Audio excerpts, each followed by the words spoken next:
खुलुमबाय स्टुडियोआव आं उदांस्रि मोसाहारि द किं अफ बड' बैसागु एलबाम 2025 खौ मेन्देला ब्रह्मआ आजावबाय।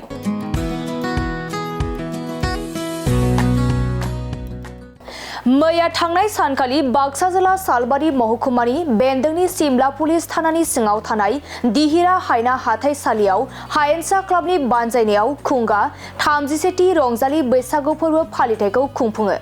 मख'नो गोनांदि सालबारि जिल्ला बिसाया फोसावनाय बान्था द किं अफ बड' बैसागु एलबाम 2025 खौ मैया दिहिरा हायेनसा क्लाबनि बानजायनायाव खुंफुंजानाय 37थि रंजालि बैसागु फोरबो फालिथायाव बर'नि मुंदांखा फेस्ला फावगिरि मेन्देला ब्रह्मआ आजावो। बर'नि मुंदांखा फेस्ला फावगिरि फैलाजे बरगयारी आरो सालबारि जिल्ला बिसानि आफादगिरि नेहाथारि आरो गुबुन गुबुन आयदानि दैदेनगिरिफोर आरो ओनसोलनि मेलेमजिबि बिथांमोननि नुजाथिनायाव बर'नि मुंदांखा फेस्ला फावगिरि मेन्देला ब्रह्मआ द किं अफ बड' बैसागु एलबाम 2025 खौ सालबारि जिल्ला बिसानि आफादगिरि बिजु बसुमतारी आरो गलसन गयारीनि आखाइनिफ्राय आजावो। गिबियावनो गोदान बोसोरनि बयनिसिमबो आंनि गोसो गोरबोनि मोजां मोनलायनायखौ हामलायनाय जाहैबाय। आं थारैनो आरोबाव जोंनि सालबारि जिल्ला बिसानि आफादगिरि नेहाथारजों लोगोसे जायफोर मावथिफारियाफोर दङ बिथांमोननिसिम आंनि गोसो गोरबोनि हामलायनायखौ आरोबाव जासिबावनाय जाहैबाय। थारैनो आं दिनै आंखौ नैबे मान होनायनि थाखाय आं थारैनो गावखौनो जोबोद गोजोननाय लोगोसे गोग्गानाय मोनदों होननानै फोरमायनाय जाहैबाय। बे बोसोराव गासै 12था एलबाम दिहुननाय जाहैदों।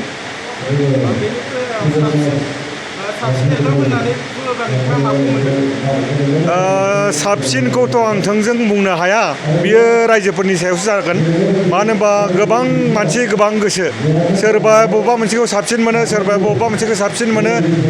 जायखिजाया आङो गावखौनो रल खालामनानै मोजां मोननाय हिसाबै बिबार, बिनि उनाव हान्थुआव मेलेम, लोगोसेनो जोंहा बिथां मेब्ला सिखारिनि दुलुर दालार, बे मोनथामखौ खालामनानै मोजां मोनदों। गासिबो मोजां, अब्लाबो गुबुन फारसेथिं आरो मोनसे मोजां मोनबावदो बिथां जोंहा जोरेमा, बे जोरेमाखौ खालामनानै मोजां मोनदों। गासिबो मोजाङानो जाजोबदों, अब्लाबो बिथांमोनखौ एसे हामसिननाय बायदि बा रायजोफोरा बांसिन अनसायनाय बायदि मोननायखौ नुनो मोनदों।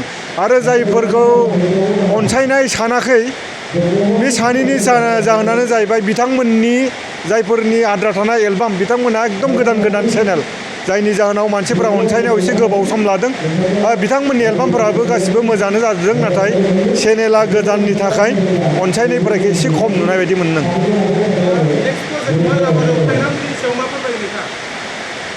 नेक्स्ट प्रजेक्टआथ' आं निजेनो मोनसे लिरनाय फिल्म सोलिबाय दङ, गोसोआ बोराय होननाय। आं खावलायगोन, गोसोआ बोराय होननाय फिल्मा रायजोफोरनि थाखाय जोबोद नायनो गोनां होननानै आं सानदों। नायथों, बेखौ सेप्तेम्बर दानावनो रिलिज होनाय जागोन। आरो बावैनो जोंहा दाब्लानि प्रडाक्सनाव मोनसे सर्ट फिल्म बैसागोनि राजखान्थि, बेखौ बावैनो रिलिज होबाय दङ। जानो हागौ बेबो रायजोफोरनि गोसोखौ माबा मोनसे सोलायनाय लाबोगोन होननानै आङो फोथायनाय दङ। बेखायनो रायजोफोरखौ आं खावलायगोन, बे बैसागोआव राजखान्थि बे सुंद' सावथुनखौ बयबो नायथों।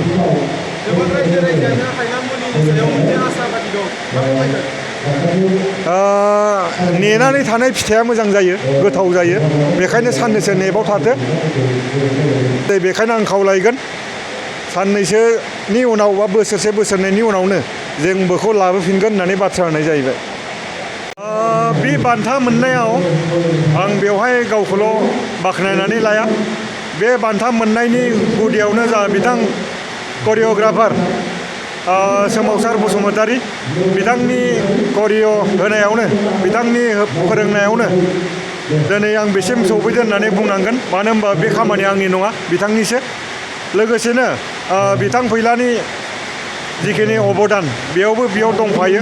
लोगोसेनो जोंहा बिथां दाब्ला, बिथांनिबो दंफायो। बेखायनो जोंनि हायेननि, जोंनि ओनसोलनि जायफोर बिथां रेंगु दामसामोन, गासैनोबो आंनि गोसो गोरबोनि हामलायनायखौ आरोबाव बावहरबावगोन आरो आं खावलायगोन रायजोनाबो गले खावलायबावगोन जा बिथां दाब्ला बर' इउटुब चेनेलाव फैनो गोनां बैसागुनि राजखान्थि बेखौ गले रायजो नोंथांमोना नायथारबावथों गोजोननाय थाबाय।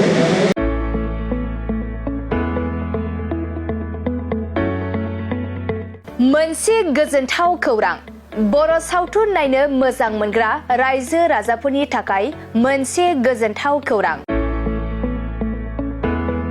खम बेसेननि गेजेरजोंनो नोंथाङा नायनो हागोन बर'नि गासै गोजाम गोदान सावथुनफोरखौ।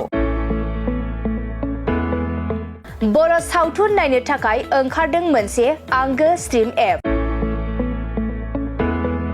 बे आंगो स्ट्रिम एपखौ नोंथाङा नोंथांनि मबाइलाव डाउनल'ड खालामनानै खम बेसेनावनो बर'नि गोजाम गोदान गासै सावथुनफोरखौनो नायनो हागोन।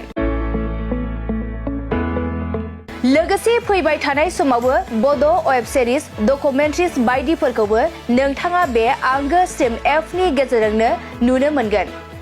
बेनि अनगायैबो बर' सावथुननि दिहुनगिरिफोराबो बे आंगो स्ट्रिम एपआव गाव गावनि सावथुनखौ आपल'ड होनो थाखाय खौरां लाहरनो हागोन। आरो जाय बिथांमोननि सावथुनफोरा इउटुबाव पाब्लिश जायाखै बिथांमोनाबो बे एपआव आपल'ड होनो थाखाय खौरां लाहरनो हागोन। बेनिखायनो बर' सावथुननि दिहुनगिरि बिथांमोनहा गाव गावनि सावथुनखौ बे आंगो स्ट्रिम एपआव आपल'ड होनो गोसो दंब्ला नैबे 7086320938 जानबुं नम्बराव खौरां लाहरनो हागोन।